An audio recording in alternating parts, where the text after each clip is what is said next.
दोबारा से। Hello students, very warm welcome to the online platform of success tree. मैं देवेंद्र सिद्धू आप सभी का स्वागत करता हूं हमारे यूट्यूब चैनल पर, और हिमाचल वाले बच्चों को भी मेरी तरफ से प्रणाम, सुप्रभात। एक बार दोबारा से किया हमने लो जी। आज करते हैं सेशन को स्टार्ट बच्चे। मंडे आ चुका है, यानी कि फिर दोबारा से हमारा दिन जो है वीक स्टार्ट हो गया है। करंट अफेयर्स करेंगे हम अच्छे ढंग से 22 अप्रैल के, है ना, और मज़े से यहाँ पर अब कंप्लीट करने वाले हैं। स्ट्रेटजी के करेंगे, रिवीजन करेंगे, एमसीक्यूज करेंगे, सारा कुछ ही करने वाले हैं। और हमारा जो अब टाइम है बच्चे, है ना, थोड़ा सा इंक्रीज़ हो गया है और वो इंक्रीज़ होगा ही, है ना जी। हमारा अब जो लेक्चर जो हम 45-50 मिनट्स में करते थे वो 10 मिनट आप लगा लो, 10-12 मिनट और इंक्रीज़ हो गया, क्योंकि ऐसे चेंजेस मैं करता रहता हूँ। जैसे जैसे हमें लगता है कि कोई चीज़ ज़रूरी है चेंज करनी, उसे ज़्यादा बेटर होगा तो मैं कर रहा हूँ और उससे टाइम इंक्रीज़ हो रहा है। ठीक है जी। एम बढ़िया क्विंसी जी, good morning, very good morning. Ram Ram प्रवेक जी, लो जी, गुड मॉर्निंग क्विंसी शर्मा जी, बढ़िया होंगे आप ही, क्लासेस आपकी बढ़िया चल रही होंगी I hope. Vishwanath Das, good morning. Session को स्टार्ट करते हैं। लो मेरे मित्रों, इंपॉर्टेंट डेज की बात करते हैं। 22 अप्रैल को हम बहुत ही इंपॉर्टेंट डे मनाते हैं जिसका नाम है अर्थ डे।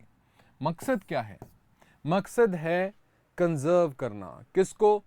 पर्यावरण को, एनवायरनमेंट को प्रोटेक्ट करना, नए पेड़ लगाना, है ना, पर्यावरण की ख्याल रखना, पर्यावरण को प्रोटेक्ट करना, इसका मेन मकसद होता है बच्चे अर्थ डे का। ओके जी, ये तो होगी बात। बात आती है इसके थीम की। इसकी थीम क्या है बच्चे? कई बच्चों ने तो लिख भी दिया है, पर मैं वैसे आपको पहले पूछता नहीं, बताता हूँ बच्चे। आपको पता है कि इस टाइम जो सबसे बड़ी प्रॉब्लम चल रही है, हमने कई बार न्यूज़ में भी कवर करा है, दैट इज ऑफ माइक्रोप्लास्टिक्स, है ना। माइक्रोप्लास्टिक्स बहुत ज़्यादा हमारे समुद्रों में, हमारे पीने के पानी में, वो लोग जो कि मांसाहारी हैं तो उनके खाने में, खास करके मछली में, है ना, काफ़ी ज़्यादा क्वांटिटी में मिल रहा है प्लास्टिक। और हमने प्लास्टिक, माइक्रोप्लास्टिक्स को ख़त्म करने के लिए अब ये भी देखा था कि Indian institute of science Bengaluru ने एक हाइड्रोजेल भी बनाई थी, याद होगा आपको। तो प्लास्टिक बहुत बड़ी प्रॉब्लम है, तो इसी वजह से प्लास्टिक इसकी थीम है। थीम क्या है बच्चे इस साल की? Planets versus plastic. Planets versus plastic इस साल की थीम है बच्चे, आपको ये बात दिमाग में बिठा के रखनी है। प्लैनेट्स वर्सेस प्लास्टिक इस साल की थीम है। और ओवरऑल हमारे अर्थ डे जो कि ऑर्गेनाइज करता है earthday.org, उन्होंने एम लगाया है कि जितना भी सारा प्लास्टिक है उसको हम साल 2040 तक 60% रिड्यूस कर देंगे। तो ये एक जो है टारगेट भी आपको याद रखना है कि साल 2040 तक कितने परसेंट रिड्यूस करना है microplastic according to the world earthday.org। तो याद रखना 60% रिड्यूस करना है। तो मेरे मित्रों, ये पहली न्यूज़ आपकी समाप्त होती है। अच्छा, थैंक यू बच्चे, थैंक यू फॉर द प्यार जो आप लोग बरसाते हैं मेरे ऊपर। मेरे को और भी ज़्यादा जो है प्रोत्साहितता मिलती है कि भाई और अच्छे से पढ़ाओ। थैंक यू जी। हम लोगों भी आपको मिस करते हैं, है ना जी। बस चलो, वो तो चलो कोई बात नहीं, आपका जो बैच पूरा हो जाएगा तो फिर लाइव लगा लेकर ना, कोई टेंशन नहीं बच्चे। चलो जी, आगे चलते हैं बच्चे। आज का इंपॉर्टेंट डे है। कल का इंपॉर्टेंट डे क्या था?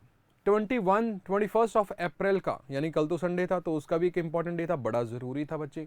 नाम है उसका सिविल सर्विसेज डे। क्या था उसका नाम? Civil services day.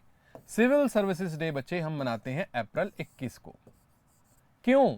क्योंकि अप्रैल 21 को, क्योंकि अप्रैल 21 1947 को एक इंसान ने, जिसका नाम है सरदार वल्लभ भाई पटेल, सरदार वल्लभ भाई पटेल, इन्होंने मेरे मित्रों एक बात बोली थी। इन्होंने एक बात बोली थी कि भाई जितने भी सिविल सर्वेंट्स हैं, जितने भी सिविल सर्वेंट्स हैं, वो क्या हैं? Steel frame of India. क्या हैं? Steel frame of India. बस इसी वजह से हम 21 अप्रैल को सिविल सर्विसेज डे मनाते हैं। और सिविल सर्विसेज डे मनाना स्टार्ट किया हमने साल 2006। ये इसकी हिस्टोरिकल बैकग्राउंड है, भी क्यों बोलते हैं सिविल सर्विसेज डे। ठीक है जी। याद रखना है, स्टील फ्रेम ऑफ इंडिया बोला था पहली बार सरदार वल्लभ भाई पटेल ने, आयरन मैन ऑफ इंडिया, हमारे पहले होम मिनिस्टर। तो इसी वजह से सिविल सर्विस डे 21 अप्रैल को मनाया जाता है। जो वहां पे लिख दिया, यहाँ पे इंग्लिश और हिंदी में लिख रखा है, अलग से अब दोबारा से पढ़ने की कोई तुक नहीं बनती। चलो जी, आगे चलते हैं बच्चे। कुछ चीजें रिवाइज करते हैं पब्लिक सर्विस कमीशन के बारे में। पब्लिक सर्विस कमीशन, चाहे वो यूपीएससी हो, चाहे वो स्टेट पब्लिक सर्विस कमीशन हो, कोई भी हो, तो आपको आज मजे आने वाले हैं। UPSC federal public service commission की इस्टेब्लिशमेंट कब होती है बच्चे? ये होती है जी 1 अक्टूबर 1926। इसके लिए एक स्पेशल कमीशन बैठाया गया था जिसने पब्लिक सर्विस कमीशन बनाया। उस कमीशन का नाम क्या है बच्चे? जो मैंने टॉप कमेटी से न्यूज कराया था आपको कल 10 मिनट सेशन, उसमें भी मैंने कवर किया था। तो बताओ इसका आंसर क्या होगा? एनीबडी? कमीशन कौन सी थी? ली कमीशन। ली कमीशन ने रेकमेंड किया था कि भाई पब्लिक सर्विस कमीशन होनी चाहिए। ठीक है जी। ओके, आगे बढ़ जाओ, आगे बढ़ जाओ। यूपीएससी की बात करते हैं कि भाई हमारे संविधान में कौन सा पार्ट है, पार्ट नंबर कितना है कॉन्स्टिट्यूशन का जहां पर यूपीएससी के बारे में गिवन है? तो याद रखना है पार्ट है पार्ट नंबर XIV, यानी कि 14th पार्ट। हमारे संविधान में 25 पार्ट हैं। 15वें पार्ट में क्या है? उसमें इलेक्शन कमीशन ऑफ इंडिया है, मैंने आगे भी रिवाइज करवाया आपको। 14वें पार्ट में पब्लिक सर्विस कमीशन है, उसमें यूपीएससी भी आता है और स्टेट पब्लिक भी आता है, सारे आते हैं। ओके जी, ये हो गया जी। फिर आती है बात अनुच्छेदों की। आर्टिकल नंबर, आर्टिकल आते हैं बच्चे 312 से लेके 323। ये जो है स्टेट पब्लिक सर्विस कमीशन और यूपीएससी के बारे में बोलते हैं। और 312 बहुत जरूरी है आपके लिए याद करना। 312 में राज्यसभा को एक बहुत स्पेशल पावर दी है। राज्यसभा के पास एक स्पेशल पावर है बच्चे अंडर आर्टिकल 312, और वो पावर क्या है? To form new All India service. All India services में यूपीएससी में अभी तक 3 जो हैं सर्विसेज आती हैं। आईएएस आता है, आईपीएस आता है, और आता है बच्चे इंडियन फॉरेस्ट सर्विसेज। अगर कोई स्पेशल ऑल इंडिया सर्विस बनानी है तो राज्यसभा के पास स्पेशल पावर है अंडर आर्टिकल 312। इसको दिमाग में बिठा के रखना। ठीक है जी, आगे बात करते हैं चेयरमैन की। एट प्रेजेंट चेयरमैन कौन है बच्चे हमारे यूपीएससी का? तो वो है मनोज सोनी जी।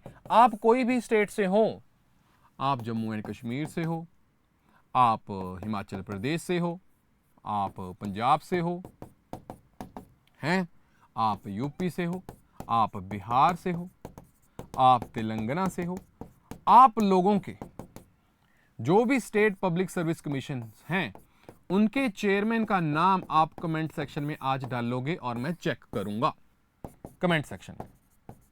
ठीक है जी, कमेंट सेक्शन में आप डालोगे अपने रिस्पेक्टिव पब्लिक सर्विस कमीशन के चेयरमैन, और मैं उस चीज को चेक करूंगा और देखूंगा किसको आता है किसको नहीं। ठीक है जी, याद रख लें इस बात को। चलो जी, डन हो गया मामला। सो ये हमारी जो है पब्लिक सर्विस कमीशन के बारे में बात हो गई है। अच्छा, उसके अलावा चेयरमैन थे, उसके अलावा एज क्या रहती है बच्चे? कितनी एज तक काम कर सकते हैं? 65 ईयर्स बोल दो या फिर 6 साल बोल दो, है ना। इतनी देर तक ये काम कर सकते हैं। लो जी, एक क्वेश्चन आपके लिए और है, आप मेरे को बताना जी। Father of Indian civil services कौन माना जाता है? Father of civil services in India किसको माना जाता है बच्चे? आपके लिए क्वेश्चन है, कमेंट सेक्शन में जरूर बताना। चलो जी, आगे बढ़ते हैं बच्चे। हम यहां पर 2 हमारी इंपॉर्टेंट डेज की न्यूज समाप्त होती हैं। विद स्टैटिक जीके हमने ओवरऑल पॉलिटी का भी सीन कर लिया साथ में। आओ आगे चलते हैं international current affairs. International current affairs की ओर बढ़ते हैं और देखते हैं इंटरनेशनल लेवल पर आज कौन सी न्यूज आई है। काफी अच्छी न्यूज आई है इंटरनेशनल लेवल पर। ठीक है जी, लॉर्ड डलहौजी तो नहीं है बच्चे, प्रवेग। लो जी, आगे बढ़ो जी। इंटरनेशनल करंट अफेयर्स में जो सबसे पहले न्यूज आई है बच्चे, वो कहां से आई है? यूनाइटेड नेशन से। यूनाइटेड नेशन एक स्पेशलाइज्ड एजेंसी है जिसको हम बोलते हैं UNSA, United Nation Security Council. लो जी, वहां पे एक रेजोल्यूशन मूव करा गया और बोला गया, रेजोल्यूशन मूव किया गया और बोला गया कि भाई पैलेस्तीन को फुल मेंबर बना दो यूनाइटेड नेशन का, है ना। और सारों ने यूनाइटेड नेशन सिक्योरिटी काउंसिल में वोटें डाली। 15 मेंबर होते हैं ना उसमें 2 तो एब्सेंट थे, 12 बोलते कि हाँ होना चाहिए भाई, उसको यूनाइटेड नेशन का मेंबर होना चाहिए। एक बंदा बोलता जिसका नाम है यूएसए, बंदा तो नहीं है, एक कंट्री बोलती जिसका नाम है यूएसए, वो बोलता कि नहीं इसको यूनाइटेड नेशन का मेंबर हम नहीं बनाएंगे। और जैसे ही, क्योंकि वो परमानेंट मेंबर है यूनाइटेड नेशन सिक्योरिटी काउंसिल का, जैसे ही उसने बोला कि नहीं, और वो रेजोल्यूशन वहीं पे डेड हो गया। यानी कि यूएसए ने लगा दिया वीटो। यूएसओ ने अपनी वीटो लगा दी है। पैलेस्टाइन की जो रिक्वेस्ट थी फॉर फुल यूएन मेंबरशिप, वो नहीं हो रही है। सो ये है न्यूज आपकी। इसमें हमने करना क्या है? इसमें हमने एक तो मैप करना है और उसके बाद यूनाइटेड नेशन सिक्योरिटी काउंसिल के बारे में सारे इंपॉर्टेंट फैक्ट करने हैं। चलो जी, डन मामला। सो ये पड़ा है बच्चे इजराइल का मैप, इजराइल का मैप, और यहां पर हैं दो पार्ट। इसको हम बोलते हैं बच्चे वेस्ट बैंक, वेस्ट बैंक, और इसको हम बोलते हैं अपना गाजा पट्टी, गाजा स्ट्रिप, गाजा पट्टी। इन दोनों को जोड़ दो बच्चे तो बनता है हमारा क्या, पैलेस्तीन। क्या बनता है, पैलेस्तीन कंट्री। और पैलेस्तीन कंट्री की रीसेंट टाइम में हमने प्राइम मिनिस्टर भी नियुक्त करे थे, उनका नाम क्या था, मोहम्मद मुस्तफ़ा, मोहम्मद मुस्तफ़ा, है ना, करा था ना। चलो जी, डन हो गया मामला। लो जी, ये तो हो गया, लड़ाई चल रही है इनकी बहुत बहुत भीषण। ठीक है जी, इसमें और क्या करना है, ये लेक बड़ी बड़ी बड़ी जरूरी है बच्चे। इस लेक का नाम है डेड सी, मरी हुई सी, डेड सी। इसकी खासियत क्या है, वन ऑफ द डेंसियस्ट सी है, डेंसियस्ट सी। सबसे ज्यादा डेंस तो नहीं है, पर सेकंड तीसरे नंबर, दूसरे तीसरे नंबर पे आता है। ये बहुत ज्यादा घनता है इसमें, यानी कि इसमें आप कूदोगे ना, आप डूबोगे नहीं, क्योंकि पानी इतना गाढ़ा है, इसके अंदर केमिकल्स इतने ज्यादा हैं कि आप ऊपर ही लेटते रहोगे, तैरते रहोगे। ठीक है जी। सो डेड सी है बच्चे, याद रखना, जॉर्डन और यहाँ के इजराइल बोल दो, पैलेस्तीन बोल दो, उसके बॉर्डर में। अच्छा, यहाँ पे आप हमने देखा था, यहाँ पे एक जगह थी जिसका नाम था एलियत। यहाँ पर इन्होंने अपना सी डोम सिस्टम लगाया था, इजराइल वालों ने, एयर डिफेंस सिस्टम, है ना। और ये एलियत था कौन से गल्फ के ऊपर, यहाँ पर कौन सा गल्फ है, ये आपके लिए सवाल है। गल्फ ऑफ कौन सा है ये वाला, गल्फ ऑफ अकाबा है, या गल्फ ऑफ स्विज है, या गल्फ ऑफ कच्छ है, या फिर गल्फ ऑफ कुछ भी है, गल्फ ऑफ मैक्सिको। बताओ जी, एनीबडी? वेरी गुड, क्या था बच्चे, गल्फ ऑफ अकाबा। क्या है ये, गल्फ ऑफ अकाबा, याद रखना है। लो जी, सो मैप वर्क हो गया, न्यूज भी कुछ कुछ साथ साथ में हो गई है। और मैंने क्या बताया, हाँ, यूनाइटेड नेशन सिक्योरिटी काउंसिल बहुत जरूरी बच्चे। यूनाइटेड नेशन सिक्योरिटी काउंसिल, इसकी इस्टेब्लिशमेंट कब होती है, इसकी इस्टेब्लिशमेंट होती है 24 अक्टूबर को 1945 को। ठीक है जी, ओके, आगे बढ़ो। हेडक्वार्टर बता दो जी, बोलते कहाँ पे है, बोलते न्यूयॉर्क आ जाओ, हेडक्वार्टर घुमा देंगे, न्यूयॉर्क हेडक्वार्टर है। ठीक है जी, और इसमें होते हैं बच्चे 15 मेंबर्स, 15 मेंबर्स आर देयर, जिसमें 5 होते हैं परमानेंट और 10 होते हैं नॉन परमानेंट। क्या होते हैं बच्चे, नॉन परमानेंट। जो 5 परमानेंट हैं बच्चे, वो कौन, और ये परमानेंट नेशंस वो हैं, अगर किसी ने बोल दिया कि यस या फिर नो, वीटो लगा दी, तो सारा कुछ डेड हो जाता है वहीं पे। लो जी, 5 परमानेंट में आता है बच्चे, एक तो हमारा USA, UK, France, Russia and then China. ठीक है, ये 5 परमानेंट मेंबर्स हैं। और कई सालों से बच्चे ये बात चल रही है कि यूनाइटेड नेशन में रिफॉर्म्स होने चाहिए, यूनाइटेड नेशन में रिफॉर्म्स होने चाहिए, कि बड़ी बड़ी कंट्रीज हैं जैसे इंडिया है, जर्मनी है, कि उनके डिफेंस टाइज देख लो, उनके डिफेंस को देख लो, या फिर उनकी इकोनॉमी को देख लो, उनकी पॉपुलेशन को देख लो, उनकी इन्फ्लुएंस को देख लो। इतने बड़े बड़े देश और भी हैं बैठे कि उनको यूनाइटेड नेशन सिक्योरिटी काउंसिल का परमानेंट मेंबर बनना चाहिए। ये रिफॉर्म की बात कई सालों से चल रही है। तो इन रिफॉर्म्स को लेकर, जो कि बाकी सारी कंट्रीज में कंसेंसस इकट्ठा कर रहे हैं, लोगों को इकट्ठा कर रहे हैं, कंट्रीज को इकट्ठा कर रहे हैं, एक ग्रुप जिसका नाम है G4। 4 देशों का ये समूह है जो ये बोलता है कि यूनाइटेड सिक्योरिटी काउंसिल का हमें परमानेंट मेंबर बनना चाहिए। और ये 4 कंट्रीज कौन है, ये G4 कौन है, ये आपके लिए सवाल है, और साथ में बता ही दूंगा। चलो, सवाल क्या है, 4 कंट्रीज आप याद रखना बच्चे, कईयों को पता होगा, कईयों को नहीं भी पता होगा। ये G4 कंट्रीज कौन सी हैं, एक तो इसमें भारत है कि मैं परमानेंट मेंबर बनना चाहता हूँ। दूसरा है इसमें जर्मनी, वो बोलता कि मैं भी तो हूँ, मेरी भी तो बढ़िया सिस्टम है ना, मेरा भी इकोनॉमी बड़ी बढ़िया है, मेरी डिफेंस भी बहुत बढ़िया है, मेरे इंटरनेशनल रिलेशन बढ़िया चलते हैं। तीसरा बोलता जापान, जापान बोलता कि भाई तुम लोग जाओ पीछे, मैं तो तुम लोगों से बहुत पहले का आ गए हूँ, मैं नहीं बना अभी तक। और चौथा हमारा आ गया जी इसमें ब्राज़ील। हाँ, ब्राज़ील बोलता मैं भी तो कितना बड़ी कंट्री हूँ, मैं भी तो बनना चाहिए, अमेजॉन रेन फॉरेस्ट मेरे पास है, अमेजॉन रिवर मेरे पास है ना। तो ये 4 कंट्रियाँ G4 जो बोलती हैं कि भाई हम परमानेंट मेंबर बनना चाहते हैं। G4 कभी पूछ लिया ना, तो ये 4 कंट्रीज अपने दिमाग में बिठा के रखना, कि नहीं? शाबाश, बहुत बढ़िया जी। लो जी मित्रों, आगे बढ़ते हैं। अब हम आगे बढ़ते हैं बच्चे, हम अगली न्यूज़ पर। 2 हमारी न्यूज़ समाप्त हो गई इंटरनेशनल करंट अफेयर्स की। आओ आगे चलें और बात करते हैं G7 की। G7 अब ये एक नया आ गया सिस्टम, G7 कंट्रीज। पहले बोलते हैं, पहले हम देख लेते हैं न्यूज़ क्या है। G7 कंट्रीज ने एक मीटिंग करी इटली में और उन्होंने वहाँ पे बोला क्या बोला? उन्होंने बोला कि भाई गाज़ा की जो लड़ाई चल रही है, जो रशिया यूक्रेन के ऊपर अटैक कर रहा है ना, और अभी जो ईरान ने इजराइल के ऊपर अटैक किया, हम उसकी करते हैं निंदा करते हैं, कंडेम करते हैं। ये न्यूज़ है कि हम कंडेम करते हैं। हमारे लिए क्या है इसमें याद करना? हमारे लिए इसमें जो मेन चीज़ याद करनी है G7 के बारे में। अभी हमने देखा G4 कौन थी, यूनाइटेड नेशन सिक्योरिटी काउंसिल देख लिया। G7 कंट्रीज कौन सी हैं? ये बच्चे हैं पूर्वी देश, पूर्वी मोस्टली डेवलप्ड स्टेट्स जो हैं, पूर्वी देश जो काफ़ी ज़्यादा डेवलप्ड कंट्रीज हैं, वो बनाते हैं G7। इन्होंने बनाया था G7 अपने 1973 में, ठीक है जी। अब देखते हैं इनमें 7 कंट्रीज हैं कौन सी। इसमें 7 कंट्री कौन सी हैं?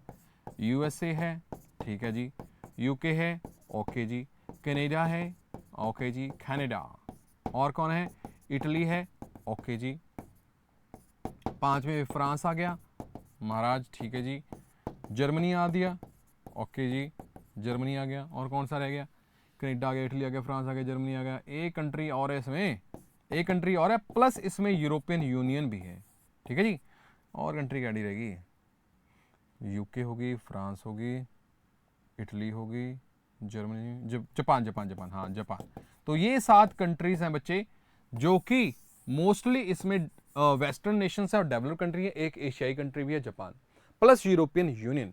ये सारों ने मिलके बनाया हुआ है G7, है ना। एक इनफॉर्मल सा एक ग्रुप बनाया है इन्होंने, फोरम बनाया है। मकसद क्या होता है? बातचीत करना और दुनिया पर स्टेबिलिटी लेके आना। और तीनों ने मिलके जो है, इन सभी G7 ने मिलके बोला कि भाई काम खराब चल रहा है, हम निंदा करते हैं।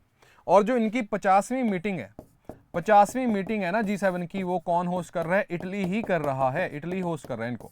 तो ये है इनकी कच्चा चिट्ठा जो हमें याद रखना है। लो जी देखो इन्होंने क्या क्या कंडेम किया।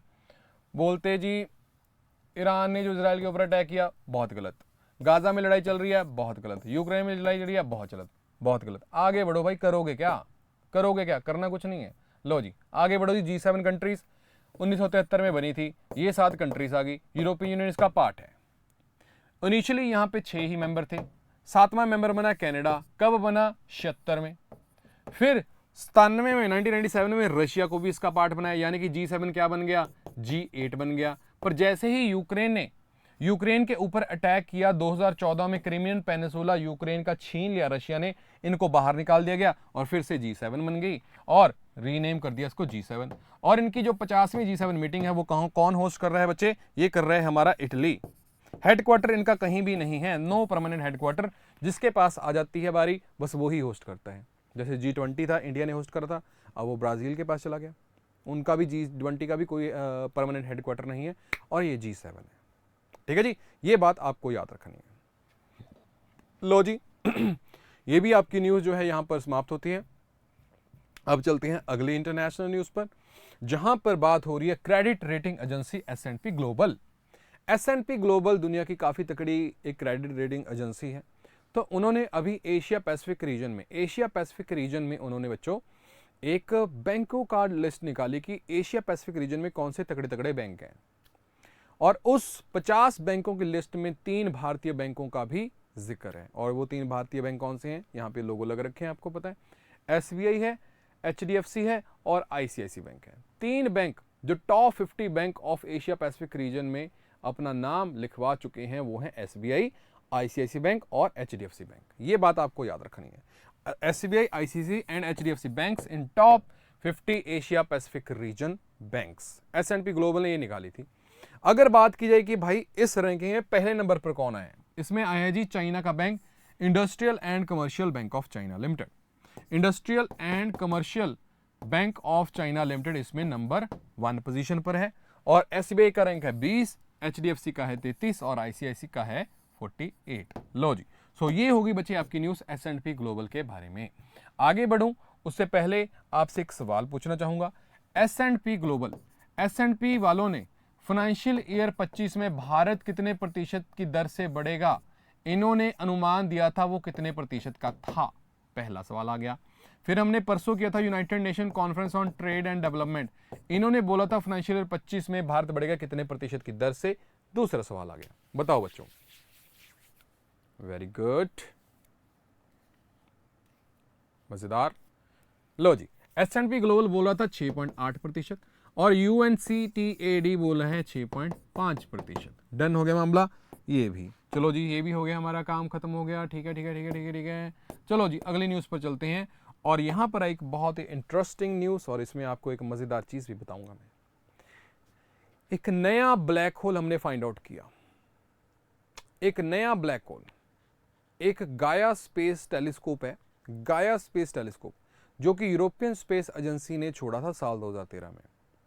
उसने अभी अभी अभी इन्होंने एक टेलीस्कोप में एक चीज़ देखी कि भाई बड़ी खतरनाक सी चीज़ लग रही है ना जी। एक स्टार था, उसके अराउंड बहुत तेज़ी से रिवॉल्व कर रहा था। उन्होंने कहा ये क्या चल रहा है, इतना बड़ा तारा है, स्टार है, इतनी जल्दी कैसे स्पिन कर रहे हैं। और फिर उनको पता लगा कि भाई ये ब्लैक होल है, ब्लैक होल के अराउंड ये काम हो रहा है। सो न्यूज़ क्या है बच्चों कि यूरोपियन एस्ट्रोनॉमर्स ने मिल्की वे गैलेक्सी में एक बहुत बड़ी ब्लैक होल ढूंढा है लिंक चेंज कर दिया हमने उसका, जिसका नाम उन्होंने रखा BH3। और ये 33 टाइम्स, ये ब्लैक जो होल है ना, जो 33 टाइम्स ज्यादा इसका मास है किससे, सन से 33 टाइम्स ज्यादा भारी है। इतना ज्यादा बच्चे ब्लैक होल खतरनाक है। और ये हमारी धरती से अराउंड मेरे ख्याल से 2000 लाइट ईयर्स अवे है।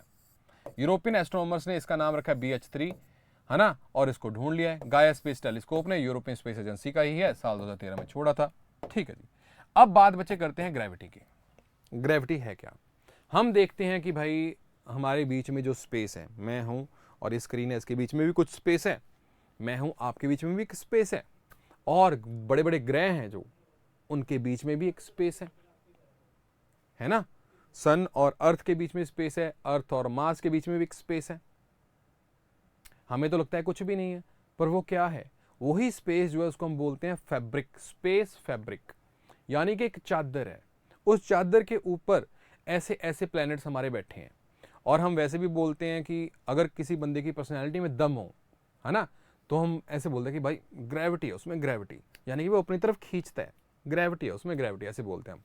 तो ये स्पेस फैब्रिक है बच्चे, और स्पेस फैब्रिक में किसी ग्रह का मून का जितना भार होगा उस हिसाब से उसके अराउंड चीजें घूमती हैं। फॉर एन एग्जांपल आप देखोगे यहां पर, ये स्पेस फैब्रिक है, ये देखो ये मून है हमारा, इसका भी कुछ भार है, तो स्पेस फैब्रिक को उतना की बेंड करेगा, ये उतना नीचे जाएगा। पर हर इससे ज्यादा भारी है तो इससे ज्यादा इसको बेंड करेगी, और जैसे ही बेंड करेगी आप देखो ढलान इस तरफ बन गई, और कोई जो छोटी चीजें होंगी इसके अराउंड घूमने लग जाएंगी। और यही कारण है कि सन, क्योंकि उसका वेट बहुत ज्यादा है, वही इस चादर को और भी नीचे तक लेके जाता है, और ग्रह हमारे घूम रहे हैं, है ना। और यहां पे देखो सन ने कितना बेंड किया, फिर स्पेस फैब्रिक कितना, एक होता है न्यूट्रॉन स्टार, वो भी बड़ा भारी होता है, उसने इतना किया। और एक होता है मेरे मित्रों ब्लैक होल, जिसकी ग्रेविटी होती है बहुत ज्यादा। स्पेस फैब्रिक को देख लो कितना बेंड कर दिया, इतना बेंड कर दिया। तो ये जो ब्लैक होल है ना मित्रों, आपके ग्रहों को खा ही जाता है, घूमने का मौका भी नहीं देता कि मेरे को घूमो ये वो बस ले जाता है अंदर, और ले जाता है बच्चे, और ब्लैक होल में उनका नामो निशान भी मिटा देता है। तो ये होता है बच्चे अपनी ग्रेविटी का कंसेप्ट, स्पेस फैब्रिक के कंटेक्स्ट में, नजरिए में, याद रखना इस बात को। ठीक है जी, चलो मित्रों, सो ये भी न्यूज़ जो है आपकी समाप्त हो जाती है यहाँ पर। लो मेरे मित्रों, so let's move forward to the next news article, जिसमें हम बात करेंगे बच्चों, अच्छा हाँ, हमारी जो नेक्स्ट कैटेगरी स्टार्ट होती है नेशनल न्यूज़, यानी कि हमारे इंटरनेशनल करंट अफेयर्स यहाँ पर समाप्त होते हैं। अब बात करते हैं हम नेशनल न्यूज़ की, और नेशनल न्यूज़ में देखते हैं क्या खास आ रखा है। नेशनल न्यूज़ में जो सबसे पहली न्यूज़ आई है बच्चे, एक बहुत बड़ा ड्रग बस्ट जो है बच्चे वो पकड़ा गया है। एक बहुत बड़ी खेप जो है ड्रग्स की पकड़ी गई है। इंडियन नेवी ने ये ऑपरेशन चलाया था, और नवंबर 2030 में हमने ना एक फोर्स ज्वाइन करी थी, कंबाइंड मैरीटाइम फोर्स। सभी देशों ने मिलकर ना एक कंबाइंड मैरीटाइम फोर्स बनाई थी साल 2001 में। मकसद क्या था कि जो 2 नंबर का काम करते हैं, ब्लैक का काम करते हैं, या फिर ड्रग्स या टेररिज्म को फैलाते हैं थ्रू मैरीटाइम रूट्स, समुद्री रास्तों पर, उनको पकड़ना, उनको जेल में डालना। वैसे 2001 की बनी हुई थी ये CMF, कंबाइंड मैरीटाइम फोर्स, है ना, पर इंडिया ने भी इसको नवंबर उसमें ज्वाइन किया, नवंबर में 2023 में। और नवंबर 2023 में ज्वाइन करने के बाद जो पहली ऑपरेशन हमने चलाया, उसी के अंदर ये गुजरात की कोस्ट से हमने ये ड्रग्स पकड़े हैं अरेबियन सी से, जिनकी अगर मैं केजी में ही देखूँ तो 940 केजी ड्रग्स हैं। तो यानी कि ये न्यूज़ है, ये हमारे लिए नहीं इंपॉर्टेंट है कितने केजी पकड़ा, हमारे लिए क्या जानना ज़रूरी है, सीएमएफ। लो जी, सीएमएफ के बारे में पढ़ते हैं। सीएमएफ जो है बच्चे कंबाइंड मैरीटाइम फोर्स है, दुनिया का सबसे बड़ा मल्टीनेशनल नेवल पार्टनरशिप है बच्चे, जो कि 2001 में बनाया गया था। तब इसके 12 मेंबर थे। आज की डेट में बच्चे इनके कितने मेंबर बन गए हैं, नॉट 34, 43 मेंबर नेशंस, 43 मेंबर बन गए हैं। और इसको भारत ने ज्वाइन किया था नवंबर 2023 में, है ना जी। और इनका हेडक्वार्टर अगर बात की जाए तो कहां पर है, ये देखो बच्चे, ये पड़ा है हमारा मिडिल ईस्ट, ये इंडोनेशिया अपना सऊदी अरेबिया है, इधर पास ओमान है, यूएई है, और इधर है छोटी सी कंट्री जिसका नाम है बहरीन। बहरीन की सिटी बचे मनामा में इसका जो हेडक्वार्टर है, आपको याद रखना है। और उसके अलावा इसके बच्चे टास्क फोर्स हैं, कंबाइंड टास्क फोर्स हैं 4। कंबाइंड टास्क फोर्स 150, 151, 52 और 53। और जो 150 वाली है उसका मकसद है कि गल्फ ऑफ ओमान और इंडियन ओशन को प्रोटेक्ट करके रखना, और उसी ने ये जो है ड्रग पकड़े हैं। देखो जी, आईएनएस तलवार इंडिया की तरफ से अलॉन्ग विद कनाडा के द्वारा लीड करी जा रही कंबाइंड टास्क फोर्स 150, उन्होंने मेरे मित्रों ये कारनामा करा और 950 किलो ड्रग को यहां पर सीज किया। हमने क्या लर्न करना है इसमें, सीएमएफ कंबाइंड मैरीटाइम फोर्स 2001 में बनी थी, हेडक्वार्टर मनामा बहरीन में है, 43 मेंबर इसके पार्ट हैं, और इंडिया इसका पार्ट अभी बना है नवंबर 2023 में। और उसी के मेंबर बनने के बाद पहली जो हमने खेप पकड़ी है गुजरात की कोस्ट में अरेबियन सी से 940 किलो, और कंबाइंड टास्क फोर्स कौन सी थी, 150। खत्म कहानी। लो मेरे मित्रों, सो ये भी पहली न्यूज आपकी समाप्त होती है नेशनल लेवल की। आओ चलते हैं अगली न्यूज पर, और अगली न्यूज पर जिक्र हुआ है बच्चे एक रिवर का जिक्र हुआ है, जिसका नाम क्या है आप पीछे देख पा रहे हो, नाम है मेरे मित्रों लक्ष्मण तीर्थ रिवर बच्चे। और ये जो है इंटेंस हीट की वजह से, सूखे की वजह से बिल्कुल पानी इसमें से गायब हो गया है। पानी क्या हो गया, इसमें से गायब हो गया है, सूख गई है बच्चे ये नदी। और ये नदी जो है बच्चे कहां पर पड़ती है, कर्नाटक में पड़ती है।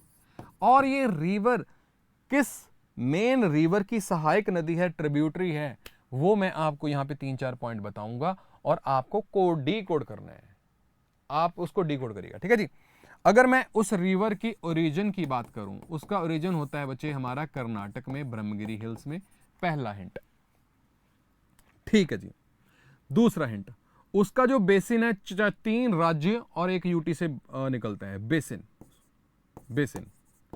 कौन से राज्य में से बहती है, केरल में भी बहती है, ओके, कर्नाटक में भी बहती है, तमिलनाडु में भी बहती है, एक है यूटी जिसमें वो बहती है, जिसका नाम है पुडुचेरी, ठीक है जी, ओके। आगे बढ़ो जी। ड्रेन पानी कहां करती है, पानी अपना ड्रेन करती है बंगाल की खाड़ी में, बे ऑफ बंगाल में, ठीक है जी। चौथा हिंट दो सर, अभी समझ नहीं आई। चौथा हिंट है बच्चे, उस रिवर को हम बोलते हैं Ganga of the south India, Ganga of the south India. अब बताओ बच्चे मैं किस रिवर की बात कर रहा हूं, उस रिवर की सहायक नदी ट्रिब्यूटरी है लक्ष्मण तीर्थ रिवर। बताओ जी। गुड मॉर्निंग जी, बड़ी लेट आए हो बच्चे आप तो, कोई बात नहीं। आशुतोष बोल रहे हैं गोदावरी, साहिल राणा बोल रहे हैं कावेरी, प्रवेग बोल रहे हैं गोदावरी। ये जो बच्चे गोदावरी बोल रहे हैं, ये बच्चे पता कौन है, ये वो बच्चे हैं जिनको लगता है Ganga of the south India Kaveri को, गोदावरी को बोलते हैं, पर नहीं। आंसर है बच्चे आपका कावेरी रिवर। कावेरी रिवर है इसका आंसर, और कावेरी रिवर की सहायक नदी है लक्ष्मण तीर्थ रिवर। और ड्यू टू इंटेंस हीट और ड्रॉट की वजह से ये बिल्कुल ही खाली हो चुकी है। This is the news. Karnataka में पड़ती है लक्ष्मण तीर्थ रिवर। अब बोलेंगे बच्चे कि सर हमने तो ये पढ़ा है कि भाई Ganga of the south India तो हमारी कौन होती है जी, गोदावरी होती है। तो आप सभी को यहां पे बताना चाहूंगा कि दो चीजें हैं, वो कौन सी हैं, गंगा ऑफ दी साउथ, याद रखना, और एग्जामिनर इन्हीं चीजों से फंसाता है हमें। गंगा ऑफ दी साउथ पूछ लिया तो अलग है, Ganga of the south India पूछ लिया तो अलग है। Ganga of the south India पूछ लिया तो कावेरी है, कौन है, कावेरी है। अगर गंगा ऑफ दी साउथ पूछ लिया तो कौन है, गोदावरी है। और गोदावरी को अदरवाइज हम क्या बोलते हैं, दक्षिण गंगा, दक्षिण गंगा, और या फिर हम इसको बोलते हैं जी बूढ़ी गंगा, बूढ़ी गंगा। तो ये आपको जो है एक डिफरेंस याद रखना है बच्चे, है ना, क्योंकि इसी में बच्चे फंस जाते हैं और फिर टेढ़ा हो जाता है काम, कहना जी। चलो जी, डन हो गया मामला। सो ये भी न्यूज़ आपकी समाप्त होती है। और यहाँ पर स्टैटिक जी के डाल दी है मैंने अबाउट दी कावेरी रिवर, जिसका आप देख पा रहे हो ब्रह्मगिरी हिल से ओरिजिन होता है, basin Tamil Nadu, Karnataka, Kerala, union territory of Puducherry में पड़ता है। ट्रिब्यूटरी इधर डाल दी है इंपॉर्टेंट वाली, इसको पढ़ लेना, ड्रेन करती है बे ऑफ बंगाल में, है ना। लो जी, और बच्चे चलो रहने दो, चलो जी हो गया, आगे चलते हैं। अब हम अगली न्यूज पर चलते हैं बच्चे। एक और लेक जिसका जिक्र हुआ है इंटरनेशनल करंट अफेयर्स में, वैसे तो इंटरनेशनल लेवल की है पर मैंने इसको इधर ही कवर कर दिया। एक और रिवर है बच्चे, एक और लेक है जो कि बिल्कुल ही सूखने की कगार पर आई हुई है, और उसकी खासियत ये है कि वो दुनिया की सबसे बड़ी लेक है जो कि ह्यूमंस के द्वारा बनाई गई है। मैन मेड लेक है, मैन मेड लेक कैटेगरी में दुनिया की सबसे बड़ी लेक है। वो नाम है लेक करीबा। लेक करीबा, लेक करीबा है कहां? अगर आप देखोगे यहां पर, अगर आप देखोगे यहां पर, एक तो है हमारी कंट्री जिम्बाब्वे और एक है कंट्री जाम्बिया। जिम्बाब्वे और जाम्बिया कंट्री के बीच में ये देखोगे ये लेक पड़ी है जिसका नाम है लेक करीबा। और लेक करीबा को पानी कौन सी रिवर देती है? याद रखना, lake river Zambezi. Zambezi river इसको पानी देती है बच्चे, याद रखना, जाम्बेजी रिवर इसको पानी देती है। और यहां पर जाम्बेजी रिवर के ऊपर ही विक्टोरिया फॉल्स है। और ये जो लेक करीबा है बच्चे बिल्कुल ही सूख गई है। इन्होंने क्या कारण दिया? लक्ष्मण तीर्थ रिवर वाले तो बोल दे कि इंटेंस हीट और ड्रॉट की वजह से हुआ है। इन्होंने क्या कारण दिया? इन्होंने कारण दिया बच्चे जो जिम्बाब्वे ने कारण दिया था वहां पर सूखे की पड़ने की वजह से। उन्होंने क्या बोला था? El Nino. इन्होंने भी बोले कि एल नीनो की वजह से, एल नीनो की वजह से ये दिक्कत चल रही है सर।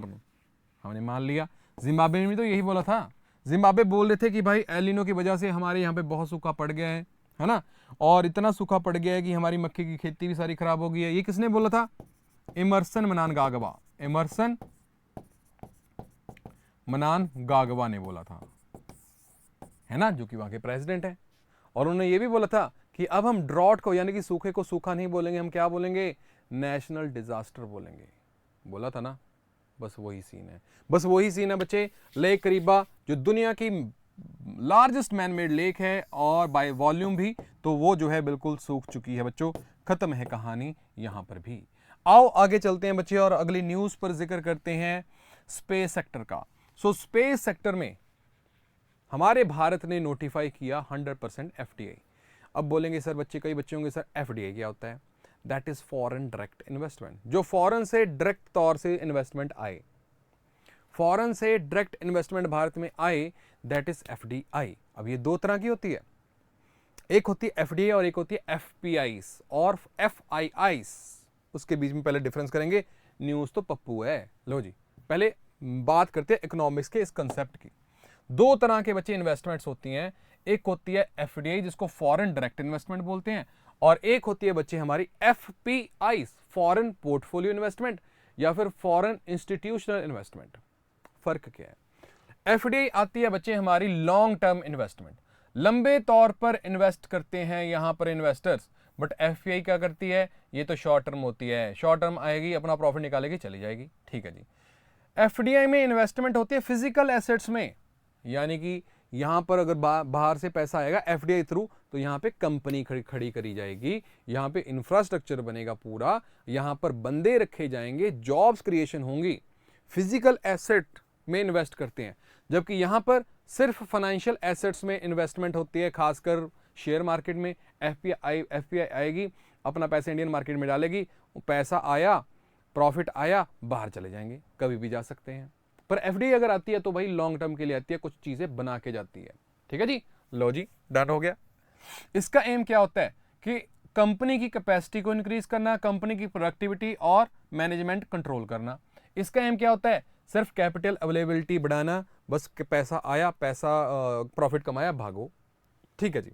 और आगे बच्चे, जब एफडी आती है तो इससे टेक्नोलॉजी ट्रांसफर भी होता है, मार्केट को भी एक्सेस मिलता है और मैनेजमेंट इनपुट्स भी मिलती हैं।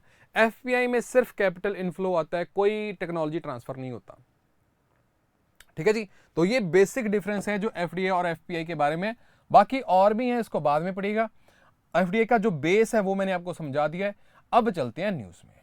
लो जी, सो सरकार ने नोटिफाई कर दिया कि एफडीआई हम 100% अलाउ करेंगे स्पेस सेक्टर में। पर क्या ये सारे स्पेस सेक्टर है? नहीं, सरकार इतनी भी पागल नहीं होती कि भाई एफडीआई पर 100% अलाउ कर दे। बहुत देखदा के करते हैं। जब अंग्रेज आए थे, कंपनी बना के आए थे, वो भी है ना, वो भी एफडीआई थी। अलाउ किया हमने उसको, बाद में सारा हम कवर कर लिया। क्योंकि एफडीआई अगर बाहर से पैसा आता है ना, तो टेक्नोलॉजी ट्रांसफर तो करता ही है और ये जॉब्स क्रिएशन करते हैं, तो उससे जो पॉलिटिक्स और एग्जीक्यूटिव विंग होता है उसके ऊपर उनके इन्फ्लुएंस ज़्यादा हो जाते हैं, इन्फ्लुएंस कर सकते हैं। तो इस वजह से डरती भी है सरकार। तो स्पेस सेक्टर में जो उन्होंने 100% एफडीआई अलाउ करी है, वो सारे में नहीं करी, सिर्फ कंपोनेंट्स में मरी है। यानी कि 100% एफडीआई बोलते सर बाकी कंपनीज को बोला है, बाकी कंट्रीज को बोला आप लेके आ सकते हो, बट सिर्फ अगर आप कंपोनेंट्स मैन्युफैक्चर करना चाहते हो जो कि स्पेस सेक्टर को चाहिए। यानी कि छोटे छोटे कंपोनेंट्स बनाने हैं। ऐसा नहीं कि आप यहाँ पे 100% एफडीआई लगा के हमारे रॉकेट बनाओगे, हमारे सैटेलाइट्स बनाओगे, नहीं। आपको अगर कोई बीच में नट बनाना है कोई आपको नट बोल्ट बनाने हैं, कंपोनेंट्स बनाने हैं, या में आपको कोई चीज़ जो कि छोटी छोटी चीज़ें होती हैं, जैसे बहुत सारी चीज़ें होती हैं ना, मेरे को नहीं पता, साइंस वाला सीन है ना, कि बहुत बहुत छोटे छोटे कंपोनेंट जो बनाने हैं, अगर वो चीज़ें बनानी है, वो उसके लिए आप 100% एफडीआई लेके आ सकते हो। ठीक है जी। अगर आपको सैटेलाइट लॉन्च व्हीकल्स बनाने हैं, रॉकेट बनाने हैं, या फिर स्पेस पोर्ट्स बनाने हैं, बोलते इस केस में अगर आप इंडिया में आके ये चीजें बनाओगे तो आप सिर्फ 49% इन्वेस्टमेंट कर सकते हो। बाकी 51% कौन करेगा? इंडियन कंपनी करेगी या फिर इंडियन सरकार करेगी। यानी कि मेजर कंट्रोल हमारे पास होगा। अगर आप बोलते सैटेलाइट मैन्युफैक्चर करना चाहते हो तो आप 74% एफडीआई लेके आ सकते हो। तो याद रखना, जो 100% इन्होंने जो अलाउ किया है वो सिर्फ कंपोनेंट मैन्युफैक्चरिंग के लिए किया है। कंपोनेंट मैन्युफैक्चरिंग, ऐसे नहीं कि रॉकेट बना लो, सैटेलाइट बना लो, उसके लिए अलग सीन है। डन हो गया। ग्लोब में, पूरे ग्लोब में हमारे भारत का जो स्पेस सेक्टर में जो रोल है, शेयर है, वो कितना है? सिर्फ 2 से 3%। और इसरो बोलता है कि 2030 तक हम करेंगे इसको 10%। ठीक है जी। सो ये न्यूज़ है बच्चे आपकी। आई होप आपको समझ आ गई होगी। एफडीआई जुड़ा हुआ था तो इकोनॉमिक्स का एक कॉन्सेप्ट भी आपको समझ आ गया होगा यहां पर, है ना जी। शाबाश, डन हो गया मामला। नेशनल लेवल की ये भी न्यूज़ आपकी समाप्त हो जाती है। आओ आगे चलते हैं बच्चे, बात करते हैं पेन नंबर की। इसका नंबर क्या है? PAN number, permanent education number. Ministry of education ने एक बहुत बड़ा फैसला लिया।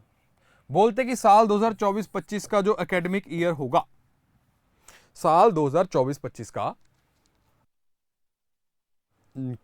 जो एकेडमिक ईयर होगा, उस एकेडमिक ईयर में ये कंपलसरी है कि हर बच्चे का पेन नंबर होना चाहिए, पर्सनल एजुकेशन नंबर होना चाहिए, परमानेंट एजुकेशन नंबर होना चाहिए, इन केस अगर वो एक स्कूल से दूसरे स्कूल में शिफ्ट करता है। ठीक है जी। So permanent education number required है फॉर स्टूडेंट्स जो कि एकेडमिक ईयर स्टार्ट कर रहे हैं 2024-25 का। मिनिस्ट्री ऑफ एजुकेशन का ये फैसला है बच्चे, याद रखना, है ना जी। बोलते एक स्कूल से दूसरे स्कूल में जब भी बच्चा ट्रांसफर करता है, ट्रांजिशन करता है, तो दिक्कतें आती हैं, तो उनके लिए एक परमानेंट एजुकेशन नंबर होना चाहिए। और जब भी कोई दूसरा स्कूल में जाएगा तो वो परमानेंट एजुकेशन नंबर बढ़ेगा, तो उसकी सारी डिटेल वहां पर आ जाएगी, अलग से इंक्वायरी करने की जरूरत नहीं पड़ेगी। ठीक है जी। सो पेन एक यूनिक आइडेंटिफिकेशन नंबर है, जैसे हमारा आधार नंबर है वैसे ही पेन नंबर होगा, है ना। और हर एक स्टूडेंट को दिया जाएगा by the union ministry of education through the UDISE, unified district information system for education plus portal, है ना, जिसमें कम से कम 14 लाख स्टूडेंट हैं, 95 लाख टीचर और 26 करोड़ बच्चे कवर होते हैं। 14 लाख स्कूल है। सो याद रखिएगा बच्चे, पेन नंबर को, परमानेंट एजुकेशन नंबर को। डन हो गया मामला। सो नेशनल लेवल की न्यूज भी हमारे यहां पर जो है समाप्त हो जाती हैं। डन है। चलो जी अगली कैटेगरी पर चलते हैं। अगली कैटेगरी पर चलते हैं और अगली कैटेगरी पर जिक्र हो रहा है किसका बच्चे? साइंस एंड टेक का। साइंस एंड टेक्नोलॉजी के क्षेत्र में देखते हैं कौन सी न्यूज आ रखी है। साइंस एंड टेक्नोलॉजी के क्षेत्र में जो पहली न्यूज आई है बच्चे, वो है एक डिफेंस एक्सरसाइज। डिफेंस एक्सरसाइज करी गई है किसके द्वारा? इंडियन नेवी के द्वारा। नाम क्या रखा है इस एक्सरसाइज का? पूर्वी लहर, यानी कि ईस्टर्न लहर। ईस्टर्न कोस्ट पे करी होगी, फिर तो पूर्वी लहर की बात कर रहे हैं। अगर पश्चिमी लहर होती तो वेस्टर्न कोस्ट पर करते। तो इसका मतलब ये पूर्वी क्षेत्र में करी गई है, नाम पूर्वी लहर है। इंडियन नेवी ने इस एक्सरसाइज को कंडक्ट किया है। इंडियन एक्स नेवी का जो ईस्टर्न नेवल कमांड है ना, उन्होंने इसको कंडक्ट किया है। मकसद क्या है? मकसद है बच्चे कि जो ईस्टर्न कमांड में हमारी नेवी है उसको कोई थ्रेट आए, उसको कोई सिक्योरिटी चैलेंज आए, क्या हमारी इंडियन नेवी उसको नस्तो नाबूद करने के लिए, उसको डील करने के लिए सक्षम है या नहीं। तो ये इस चीज को चेक करने के लिए इन्होंने ये एक्सरसाइज करी है, नाम है पूर्वी लहर। लो मेरे मित्रों, सो ये न्यूज समाप्त होती है, पर यहां पर आपको मैं इंडियन नेवी के बारे में सारे मजेदार चीजें बताने वाला हूं, आपको अभी रहना है। इंडियन नेवी का हेडक्वार्टर आप सभी को पता होगा। इंडियन नेवी का हेडक्वार्टर कहां पे है जी? हेडक्वार्टर है हमारा दिल्ली में, ठीक है जी। उसके अलावा हमारे 3 नेवल कमांड भी हैं, 3 नेवल कमांड। ये कौन सा है? Western naval command. ये कौन सा है? Eastern naval command. और ये कौन सा है? सदर्न नेवल कमांड, ठीक है जी। वेस्टर्न नेवल कमांड कहां पर है मित्रों? मुंबई में है। ईस्टर्न नेवल कमांड कहां पर मेरे भाइयों? और है मेरे मित्रों ये वाइजैग में, विशाखापट्टनम में। और सदर्न नेवल कमांड कहां पे बच्चे? केरला के कोची में। लो जी, ये बात तो हमें पता लग गई, डन हो गया मामला। चलो जी, अभी हमने देखा था, कल ही तो देखा था, परसों चीफ ऑफ नेवल स्टाफ भी तो नए लग गए। चीफ ऑफ नेवल स्टाफ भी तो नए लग गए मेरे मित्रों, और उनका नाम क्या है? नाम क्या है मेरे मित्रों चीफ ऑफ नेवल स्टाफ का? दिनेश कुमार त्रिपाठी, ठीक है जी। आगे बढ़ जाओ, नेवी की और बात बताओ यार, नेवी तो खत्म, कोई ज्यादा है ही नहीं, अभी तो बहुत बड़ा है। लो जी, नेवी डे कब मनाते हैं हम? Indian navy day. Navy day हम कब मनाते हैं मेरे मित्रों? तो याद रखना 4 दिसंबर को मनाते हैं। क्यों? 4 दिसंबर 1971 को चलाया था हमने, भारत ने operation Trident, operation Trident against Pakistan. बस उसी की याद में 4 दिसंबर नेवी डे, ठीक है जी। जैसे यूनाइटेड नेशन ने साल 2024 डिक्लेयर किया है किसके लिए? कैमल्स के लिए, ऐसे ही नेवी ने भी डिक्लेयर किया था। नेवी ने भी 2024 साल डिक्लेयर किया था, किनके लिए मेरे मित्रों? अगर कोई बता दे तो मजा आ जाएगा, अगर कोई बता दे तो मजा आ जाएगा। बच्चों बताओ कि नेवी ने किसको डिक्लेयर किया था? साल 2024 किसके लिए डिक्लेयर किया था? यूनाइटेड नेशन ने साल 2023 किया था मिलेट्स के लिए, 24 किया था बच्चे इन्होंने कैमल्स के लिए। इन्होंने किसके लिए किया था? नेवी वालों ने। वाह विधि श्रीवास्तव जी, बहुत बढ़िया। नाम है नेवी सिविलियंस। नेवी में जो सिविलियंस रहते हैं उनको डेडिकेट किया है नेवी वालों ने साल 2024, ठीक है जी। तो स्टैटिक जी के आपकी साथ में हो गई, और करंट अफेयर पढ़ाने वाले भी हमने यहाँ पे रिवाइज कर लिए हैं। लो जी मेरे मित्रों, चलते हैं अब हम अगली न्यूज पर। अगली न्यूज क्या है?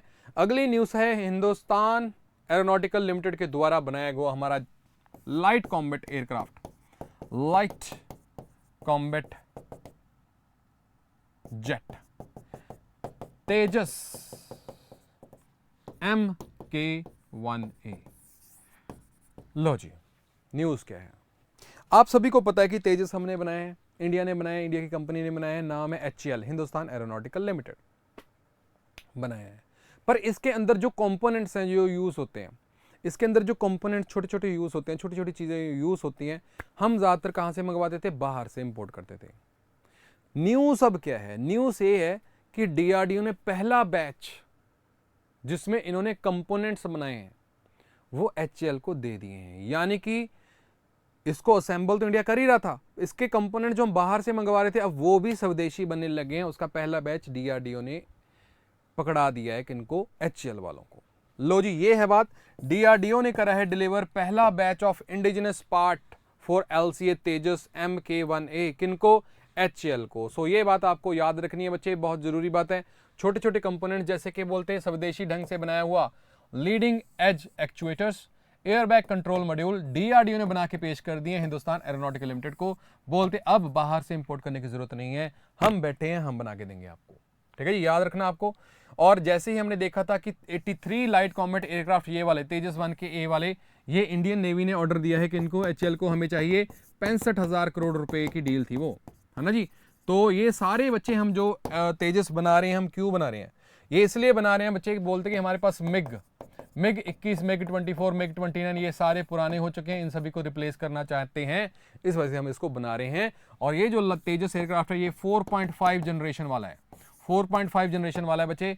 और ये वही जेट है जो रिसेंटली हमने देखा था कि राजस्थान में क्रैश भी हुआ था, भारत शक्ति एक्सरसाइज में परफॉर्म कर रहा था, वहां पे ये इसका जो है बच्चे क्रैश भी हो गया था, है ना जी, याद रखना इस बात को। चलो जी, डन हो गया मामला, ये भी न्यूज़ हमारा समाप्त हो जाता है बच्चे। आगे चलते हैं और आगे देखते हैं कौन सी न्यूज़ आ रही है।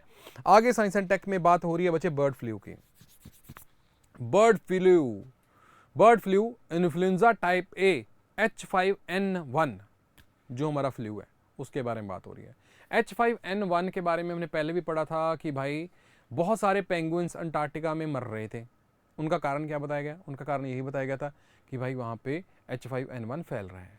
अब क्या आ गया भाई, केरला में भी केसेस देख ले गए, बहुत सारी डक्स और चिकन्स जो है मर गए हैं केरला में, क्योंकि वहाँ पे भी आउटब्रेक फैल चुका है बच्चे बर्ड फ्लू का। केरल में देखे गए हैं बच्चे हमारे H5N1 बर्ड फ्लू के बारे में केसेस।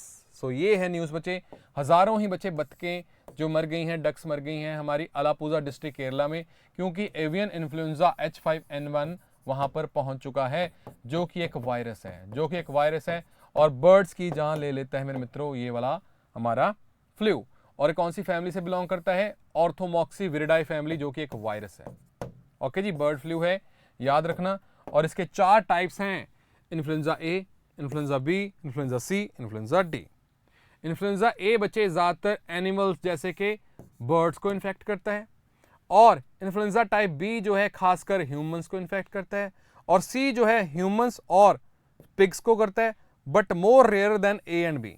ए एंड बी से बहुत रेयर है इन्फ्लुएंजा सी, जिसमें H1N1, H1N2, H3N2 आते हैं, याद रखना। और इन्फ्लुएंजा डी जो है बच्चे कैटल्स यानी कि भैंसों को खत्म करता है, H1N1, H3N2।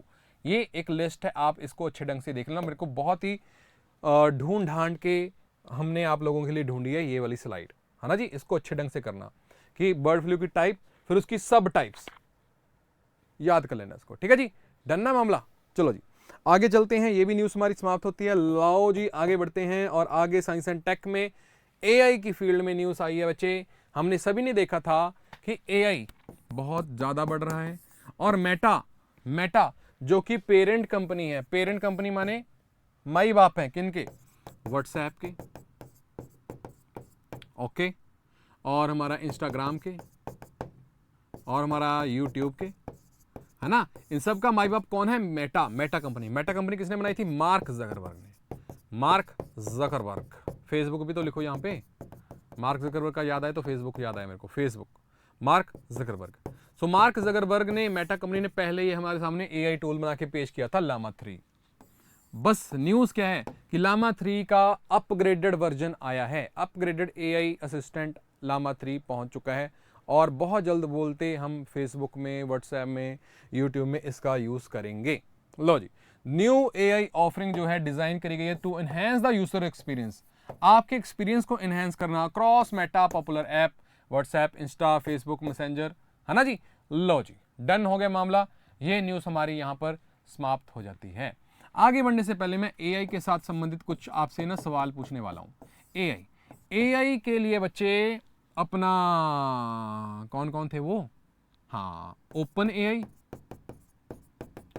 और हमारा गूगल, नहीं माइक्रोसॉफ्ट, इन दोनों ने मिलके बच्चे AI के लिए ना एक सुपर कंप्यूटर बनाना है, AI सुपर कंप्यूटर। इसके लिए इन्होंने प्रोजेक्ट कौन सा लॉन्च किया था?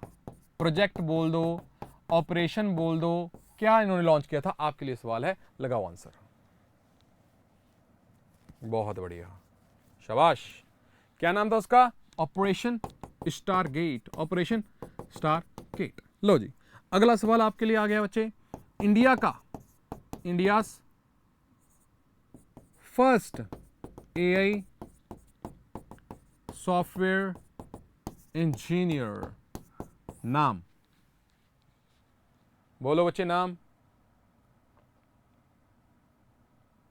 वेरी गुड, नाम है Devika, is the correct option. चलो जी, डन हो गया, ये भी हमारी न्यूज समाप्त हो जाती है। आओ मेरे मित्रों स्टेट न्यूज पर बढ़ते हैं, वन हेल्थ के बारे में। पहले वन हेल्थ कॉन्सेप्ट में आपको ना समझा देता हूं क्या है कि हम क्या करते हैं। हम अपनी हेल्थ के ऊपर ध्यान रख सकते हैं, हम बीमार होते डॉक्टर के पास चले गए, ठीक है जी, हाँ ठीक है।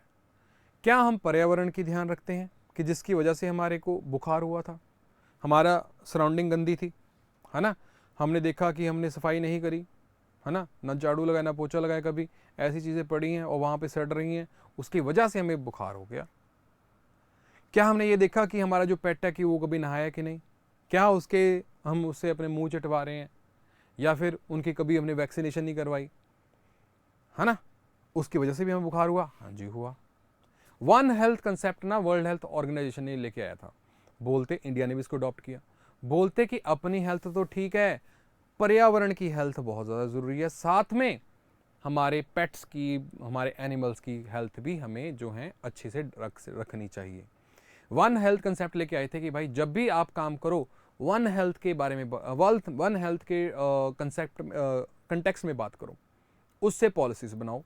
वर्ल्ड हेल्थ ऑर्गेनाइजेशन बोला पॉलिसी मेकिंग के लिए बोला था कि वन हेल्थ कंसेप्ट लेके आओ भाई सरकारों, है ना जी। अब इस वन हेल्थ कंसेप्ट में जिसमें सारी की पर्यावरण की, एनिमल्स की और ह्यूमंस की हेल्थ जो है को कंसीडर किया जाता है, और उस केस में पहला राज्य बन चुका है केरला, जिसने इस वन हेल्थ के लिए, वन हेल्थ कंसेप्ट के लिए स्टैंडर्ड ऑपरेटिंग प्रोसीजर लॉन्च किया है। एसओपी लॉन्च करने वाला भारत का पहला राज्य कौन है बच्चे? केरला। केरला इंट्रोड्यूस कर रहा है SOP under one health initiative. ये पॉइंट आपको दिमाग में बिठा के रखना है। लो जी, one health project is currently being implemented as a part of World Bank aided rebuild Kerala project. Okay, 4 districts में इसको बना रहे हैं बच्चे। कौन सी डिस्ट्रिक्ट है इसको देख लेना। और इसमें स्टैंडर्ड ऑपरेटिंग प्रोसीजर में ये करेंगे 8 बीमारियों को cover, hepatitis A B, dengue, Nipah, avian influenza type. M क्या होगा? एम वही है कि अर्ली डिजीज सर्विलेंस की जाए, प्रिवेंशन की जाए, ताकि उसके होने से पहले ही हम उसको खत्म कर सकें, आउटब्रेक ना हो, एपिडेमिक ना हो। ठीक है जी। सो केरला ने जो है पहला राज्य बन चुका है हमारे भारत का जिसने स्टैंडर्ड ऑपरेटिंग प्रोसीजर किया है लॉन्च। डन है। स्टेट न्यूज में ये न्यूज समाप्त होती है। आओ आगे चलते हैं, अगली कैटेगरी में न्यूज में बात करते हैं अपॉइंटमेंट्स की। नई अपॉइंटमेंट्स कहां कहां हुई है बच्चों, याद कर लो। पहली अपॉइंटमेंट बहुत जरूरी, national security guard. National security guard हमने बनाया था 1984 में, जब ऑपरेशन ब्लू स्टार कराया गया था, हरमंदिर साहब पर अटैक किया गया था। उसके बाद जब असैसिनेशन हुई इंदिरा गांधी की, उसके बाद सरकार को लगा कि एक स्पेशल ग्रुप होना चाहिए जो कि प्राइम मिनिस्टर्स को प्रोटेक्ट करे, फॉर्मर प्राइम मिनिस्टर्स को प्रोटेक्ट करे, और तब उन्होंने 1984 में नेशनल सिक्योरिटी गार्ड का गठन किया। और फिर एनएसजी एक्ट आया। एनएसजी एक्ट आया 1986 में, जहां पर इसको क्या कर दिया गया बच्चे, इसको यहां पर जो है संवैधानिक नहीं स्टैट्यूटरी बॉडी बना दिया। और उस एनएसजी के नए डायरेक्टर जनरल लगे हैं नलीन प्रभात। नलीन प्रभात आपको याद रखना है।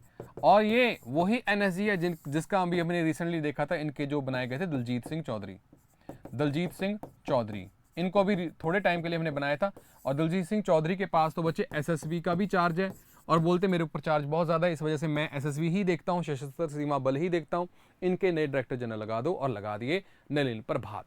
पहली अपॉइंटमेंट रिलेटेड न्यूज़ आपकी यहाँ पर समाप्त हो जाती है। लो जी आगे, हाँ ब्लैक कैट्स भी बोलते हैं बच्चे हम इसको। आगे चलो, यहाँ पे मैंने वो बातें सारी लिख दी हैं जो कि आपके लिए जाननी जरूरी हैं, और मैंने 36 बातें आपको बता भी दी हैं। इसमें होम मिनिस्ट्री के अंडर आती है, याद रखना। एनएसजी जो है होम मिनिस्ट्री के अंडर आती है, और ये पैरामिलिट्री फोर्स नहीं है। पैरामिलिट्री फोर्स आती है बच्चे हमारी, मतलब one of the paramilitary force तो मान ही लेंगे, होम मिनिस्ट्री के अंडर आती है। ये बात याद रखनी है आपको, ठीक है जी। चलो जी, और इनका जो है मोटो कौन सा है? सर्वत्र सर्वोत्तम कहाँ चले गए? सुरक्षा। चलो जी आगे चलो बच्चे। सो एचडीएफसी लाइफ बहुत बड़ा बैंक है, उसका आगे एक बच्चा है बच्चे एचडीएफसी लाइफ, जो कि इंश्योरेंस प्रोवाइड करता है।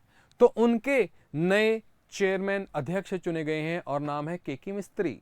एक नए मिस्त्री जी आए हैं बच्चे जो एचडीएफसी लाइफ के को बनाएंगे, ठीक है जी। सो नए मिस्त्री आए हैं केके मिस्त्री साहब, जो एचडीएफसी लाइफ को अब आगे बिल्ड करेंगे। पुराने मिस्त्री को बच्चे बोलते कि आप अब नहीं कर सकते काम, हमें आपका काम पसंद नहीं, हमने ठेकेदारी चेंज कर दिया। सो नए मिस्त्री आ गए हैं बच्चे केके मिस्त्री जी, एचडीएफसी लाइफ के नए चेयरमैन। मजाक वाली बात अलग है, पर याद करने का तरीका है बस, ठीक है जी। चलो जी लो मेरे मित्रों, सो यहाँ पर ये न्यूज़ समाप्त होती है, कुछ भी नहीं है। और दुनिया के 3 सबसे बड़े बैंक यहाँ पे लिखे हुए हैं, इसको याद करना। JP Morgan chase bank USA का नंबर 1 बैंक है, दुनिया का सबसे बड़ा। बैंक ऑफ अमेरिका नंबर 2 पर है। तीसरे पे है industrial and commercial bank of China number 3 पर। ये वही बैंक है जो S&P ग्लोबल के एशिया पैसिफिक रीजन वाले बैंकों में टॉप 50 बैंक में नंबर 1 पर है ना, करा था ना, वही है। चलो जी आगे बढ़ जाओ। लो जी, इकोलॉजी के केस में एक जो है एक नई स्पीस मिली है इकोलॉजी की फील्ड में। एक कैट है बच्चे, क्लाउडेड टाइगर कैट। ब्राजील में एक नई प्रजाति मिली है। ब्राजील के वर्षा वन में क्लाउडेड टाइगर बिल्ली की एक नई प्रजाति पाई गई है बच्चे, क्लाउडेड टाइगर कैट। बस ये इतनी सी न्यूज़ है, कुछ नहीं है, साइंटिफिक नेम देख लेना, लियोपार्डस पार्डिनियोडिस। और ये ऐसा जो बच्चे क्वेश्चन आपसे सीधा ऐसे ही पूछ ले कि नई बिल्ली की प्रजाति मिली है, क्लाउडेड टाइगर कैट है, कहाँ पर मिली है, तो आपको याद रखना है ब्राज़ील में मिली है। कहाँ पे मिली है बच्चे? ब्राज़ील। अंजलि पांडे जी हम बढ़िया बच्चे, आप काफ़ी देर के बाद आए हो ना, आज काफ़ी देर के बाद आए हो बच्चे, ऐसे मत किया करो। आपको अगर पढ़ाइयाँ करनी है, नौकरी पानी है, तो आपको हर रोज़ डेली आपको मेरे पास क्लास लगानी ही लगानी है, ठीक है जी। चलो जी आगे बढ़ते हैं अब हम। ब्राज़ील आप देख पा रहे हो बच्चे, ब्राज़ील कंट्री है, बड़ी ज़बरदस्त कंट्री है। इसके बीच में से दुनिया की सबसे बड़ी रिवर निकलती है जिसका नाम है अमेज़न। अमेज़न रिवर दुनिया की सबसे बड़ी रिवर है।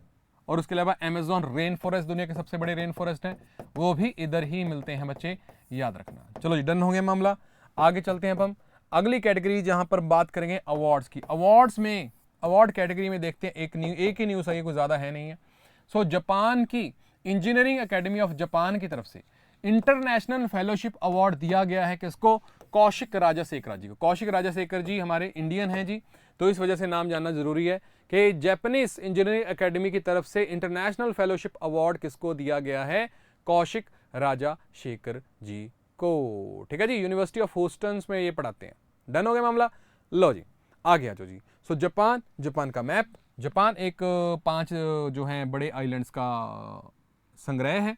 होकाइडो, होंशु, शिकोको, ryukyu और इधर क्यूशु। कैपिटल है इनकी टोक्यो। करेंसी इनकी कौन सी है? करेंसी है इनकी येन। इनकी पार्लियामेंट को क्या बोला जाता है? डाइट। और इनके प्राइम मिनिस्टर का नाम क्या है? फूमियो कशीदा है ना, याद रखना इस बात को। चलो डन हो गया मामला, आगे चलो अगली कैटेगरी की तरफ बढ़ते हैं। Economics current affair. Economic current affair में एक ही न्यूज़ आई है। एयरटेल पेमेंट बैंक जो है उन्होंने बच्चे NCMC enable debit and credit card launch किया है। ये क्या है? National common mobility card. National common mobility card जिसका मकसद है कि वन नेशन है और वन ही कार्ड होना चाहिए, यानी कि वन नेशन वन कार्ड का जो कॉन्सेप्ट है वो कौन लेके आया है? नेशनल कॉमन मोबिलिटी कार्ड लेके आया है। उसके अधीन डेबिट और क्रेडिट कार्ड लॉन्च करे हैं एयरटेल पेमेंट्स बैंक ने।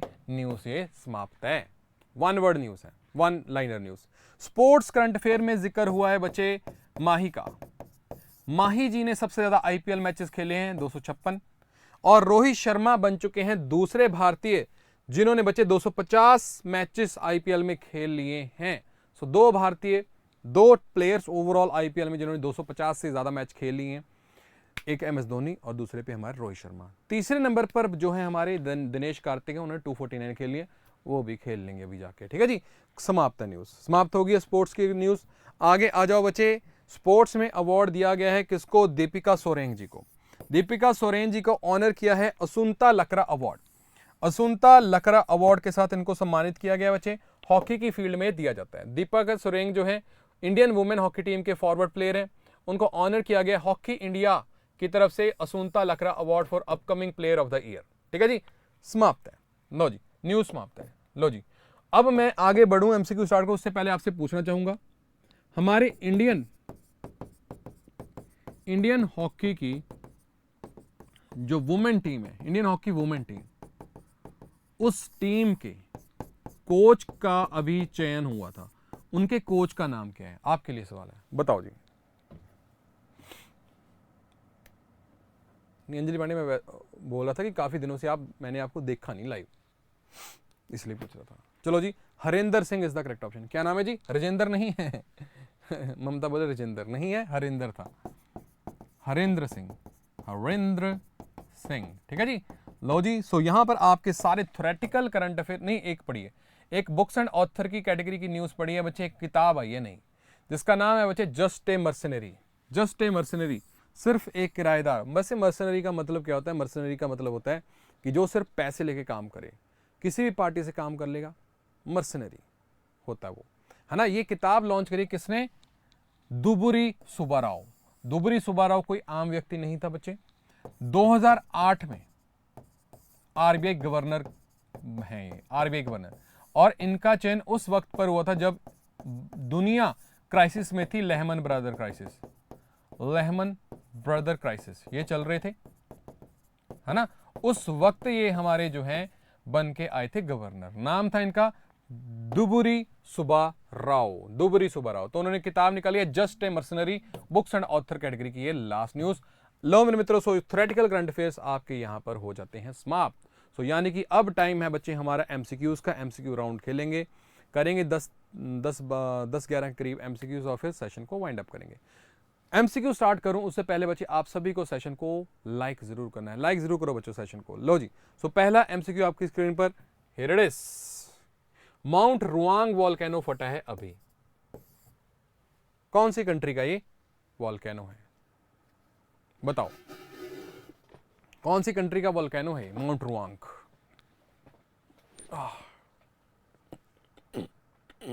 वेरी गुड, नाम है इंडोनेशिया, वेरी गुड। अगला सवाल, नेवी चीफ कौन बने हैं भाई? नए नए नेवी चीफ कौन बने हैं? Chief of naval staff, Nisha Dogra ji, very good. Danish Khan, very good बच्चे। And answer is Dinesh Kumar Tripathi is the correct option. अगला सवाल, अभी इंडिया ने करी है एक्सपोर्ट एक क्रूज मिसाइल जिसका नाम है ब्रह्मोस, किसको एक्सपोर्ट करी है? बोलो बोलो बोलो, किसको करी है एक्सपोर्ट भाई हमने मिसाइल? गुरचरण सिंह, वेरी गुड बच्चे। Answer is Philippines, correct option. अगला सवाल, एक एलजीबीटी प्लस कम्युनिटी के ऊपर एक कमेटी बनाई गई है सेंटर के द्वारा, उस कमेटी को हेड किसने करना है?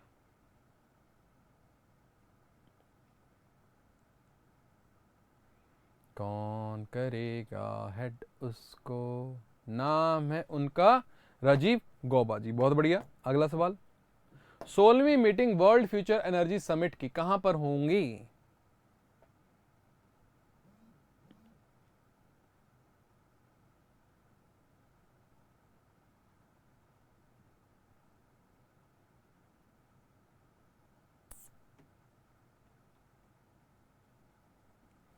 Abu Dhabi is the correct option. अगला सवाल, तिरंगा बर्फी और धलुआ आइडल मेटल क्राफ्ट, इनको जीआई टैग दिया यूपी में, यूपी की कौन सी सिटी के ये प्रोडक्ट हैं?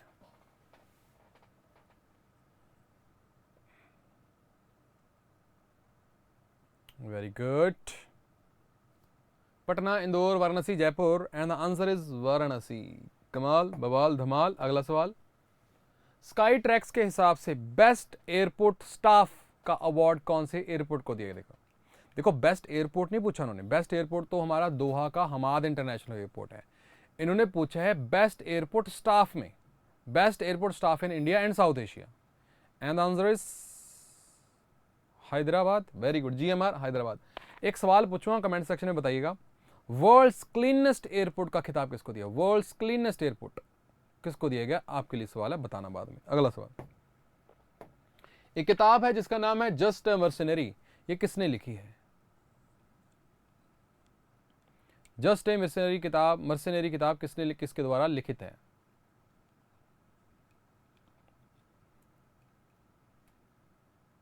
हाँ प्रवेग, बिल्कुल ठीक है, जापान का वो एयरपोर्ट है, नाम बताना बस। सो आंसर है बच्चे यहाँ पर डी सुब्बाराव, दुबुरी सुब्बाराव के द्वारा किताब लिखी। अभी हमने देखा था रिसेंट टाइम में सलमान रुश्दी की किताब कौन सी थी? नाइफ। सैम पित्रोदा की किताब कौन सी थी? आइडिया ऑफ लोकतंत्र, डेमो की रेसी, याद रखना इस बात को भी। चलो जी, अगला सवाल, जनरल मनोज पांडे जी ने एक बहुत ही हाईटेक लैब ओपन करी है किसी फॉरेन कंट्री में। उस कंट्री का नाम क्या है? ये वो कंट्री है जो कि एक लैंडलॉक कंट्री है। ये वो कंट्री है जिसकी कैपिटल है ताशकेंत। ये वो कैपिटल है और कंट्री है जिसकी करेंसी है सोम। ये वो कंट्री है जिसमें है अरल सी। नाम है उज़्बेक। नाम है मित्रों उज़्बेक। ओ चिक मोनिटा जी वेलकम बच्चे। आपको चिक मोनिटा जी मैंने बहुत देर बाद के देख कर आया। आज आप कहाँ पे चले गए थे? लाइव मैंने अब देखा नहीं, कितनी देर होगी, मैंने बच्चों से पूछा था एक बार, है ना। सो आंसर है उज़्बेकिस्तान, है ना जी। और उज़्बेकिस्तान के साथ हमने 5वां एक डिफेंस एक्सरसाइज भी करा है जिसका नाम है डस्ट लिक। डस्ट और लिक, ठीक है जी, मिट्टी चाटो बोलते हैं। लो मेरे मित्रों, सो इसी के साथ हम इस सेशन को जो है वाइंड अप करते हैं। चिक मोनिटा जी आप लास्ट तक आते आते पहुंच ही गए, है ना। अच्छा यार एक पढ़ा है, सॉरी एक पढ़ा है, क्वेश्चन पढ़ा है। लो जी, सो 20th एशियन रेसलिंग चैंपियनशिप ये कहां पर हुई? ये वो कंट्री है जिसकी कैपिटल है बिश्केक। अब बता दो। अच्छा ठीक है, कोई बात नहीं चिक मोनिटा, कोई चक्कर नहीं, काम भी तो जरूरी है। सो आंसर है बच्चे यहाँ पे Kyrgyzstan is the answer is the. चलो जी डन हो गया मामला। सो इसी के साथ बच्चे इस सेशन को करते हैं wind up. Thank you so much. यहाँ पे नहीं लिखा जाएगा क्या? नहीं लिखा जाएगा। चलो जी, थैंक यू मित्रों, थैंक यू सभी का, सभी प्यारे विद्यार्थियों का। और ऐसे ही बच्चे हम पढ़ाते रहेंगे। आपको आना है यहाँ पर 11 AM। ऑनलाइन वालों को, हिमाचल के लिए आपको बच्चे अलग टाइम है आपका ना, 10 AM होता है आई थिंक। कल आप योगेश सर आ जाएंगे और कल आपकी क्लासेस जो हैं वो लेंगे लाइव। अभी आप आज मेरे वाले रिकॉर्डेड क्लास के साथ सार लो जी। ठीक है जी कुमार जी, धन्यवाद। प्रवेग जी, साहिल राणा जी, सलाम आपको भी। दीपिका जी, विधि जी, साराकेन, विश्वनाथ, आशुतोष, प्रीति वैश्य, निशिया डोगरा, ममता, चिक मोनिटा, संजना, सभी को प्रणाम। थैंक यू, खुदाफिज, ठाठा, बाय बाय।